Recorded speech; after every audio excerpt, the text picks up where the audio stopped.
मित्रांनो, स्वाद कट्ट्यामध्ये आपलं स्वागत आहे। आज मी बनवणार आहे चॉप फ्राय। त्याकरिता इथे मी चॉप घेतलेले आहेत, मटणाचे चॉप। आता आपण वळूया पुढच्या कृतीकडे।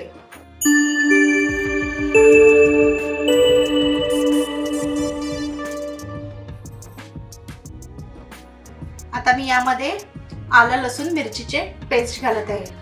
2 चमचे इथे मी आलं लसूण मिरचीचा पेस्ट घालत आहे। 2 चमचे इथे मी लाल तिखट घालत आहे। चिमटीभर हळद घालत आहे। तर यामध्ये चवीपुरती मीठ घालत आहे। आता 2 चमचे इतके मी दही घालत आहे। आता हे सगळं एकजीव करून घ्यायचं आहे। सगळं वाटून वगैरे व्यवस्थित चॉपला मॅरिनेट करून घ्यायचं आहे।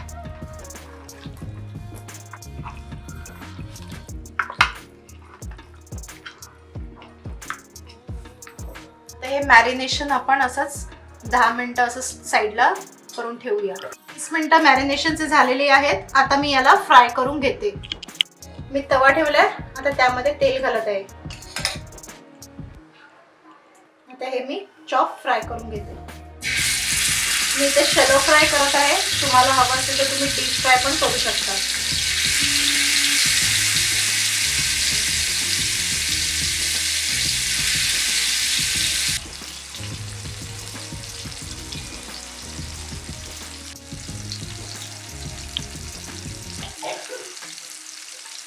एक साइड आपली व्यवस्थित शिजलेली आहे।